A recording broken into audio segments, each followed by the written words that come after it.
este vídeo vamos a resolver el ejercicio del modelo de 2021, opción A, pregunta 3, que dice: dos cargas puntuales iguales de 5 nanocoulombios se encuentran en el plano XY en los puntos 0,3 metros y 0,3 metros. Apartado A. Determine el campo eléctrico creado por ambas cargas en el punto 4,0 metros. Apartado B. Si se sitúa una partícula cargada de masa 3 gramos y carga 3 milicoulombios en el origen de coordenadas con una velocidad inicial de 2i metros por segundo, calcule la velocidad de la partícula cuando pasa por el punto 4,0 metros. Como dato me dan la constante de la ley de Coulomb, 9 por 10 a la 9 newtons metro cuadrado partido coulombio cuadrado.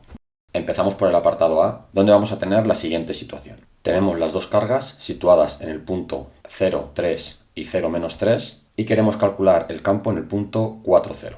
Dado que las cargas son iguales y positivas, el campo creado por cada una de ellas va a ser alejándose de la carga. Es decir, el campo creado por la carga del punto 0,3 en el punto 4,0 va a tener esta dirección y sentido, y el campo creado por la carga en el 0,3 va a tener este otro sentido. Dado que las cargas son iguales y las distancias que los separan al punto también son iguales, la distancia r, en módulo ambos campos van a ser iguales. Si trabajamos con las componentes, tendríamos la componente en el eje y la componente en el eje x. Lo mismo para el segundo campo. Podemos observar que las componentes en y del primer y del segundo campo se van a anular una a otra, por lo tanto el campo total en el eje y va a ser 0. Una vez que tenemos claro que el eje y va a ser 0, vamos a calcular la componente del eje x. Recordamos que el campo en módulo viene dado por la fórmula k por q dividido entre r al cuadrado, y dado que estamos haciendo el eje x, lo que vamos a trabajar es con proyecciones, es decir, con trigonometría. Para ello vamos a definir el ángulo alfa, que será el mismo ángulo este de aquí. Y sabemos que el coseno de alfa va a ser igual al cateto contiguo, que es la distancia que hay desde el punto 4,0 hasta el origen de coordenadas, en este caso son 4 metros, dividido entre la hipotenusa, que es r. R sabemos que es la componente en y de la posición de la carga, en este caso 3 al cuadrado, más la componente en x del punto que estamos estudiando, es decir, 4 al cuadrado. De tal manera que el coseno de alfa sabemos que vale 4/5.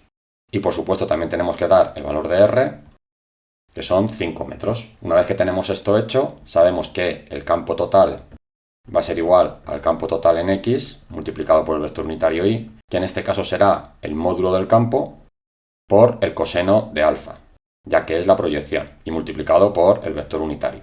Y todo ello multiplicado por 2, ya que tenemos que sumar las dos componentes de cada uno de los campos. Por lo tanto, el campo total, sustituyendo los valores, va a ser 2,88 i newtons por coulombio. Pasamos al apartado B, y dado que el campo que tenemos es un campo central y conservativo, el campo eléctrico, podemos decir que la energía inicial de la partícula que me dan es igual a la energía final. Y la energía vendrá dada por la suma de la energía cinética más la energía potencial, que en este caso es la carga por el potencial inicial.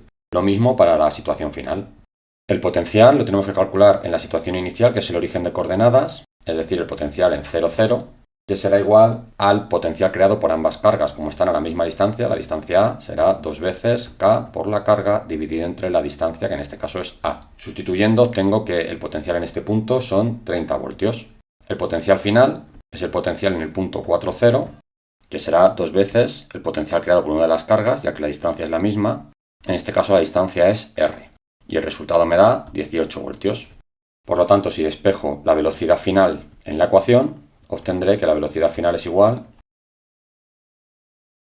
y sustituyendo los valores obtengo que esto es 5,29 metros por segundo. Este será el módulo de la velocidad, pero sabemos que, dado que la carga que situamos en el punto inicial es positiva y el campo eléctrico va hacia la derecha, hacia las x positivas, la aceleración también será positiva. Y como la velocidad inicial también va en sentido de las x positivas, quiere decir que la velocidad final, que es una velocidad mayor porque está acelerado respecto a la velocidad inicial, también va a ir en el eje positivo de las x. Es decir, como vector, la velocidad final será el módulo 5,29 multiplicado por el vector unitario y metros por segundo. Y con esto tendría resuelto el ejercicio.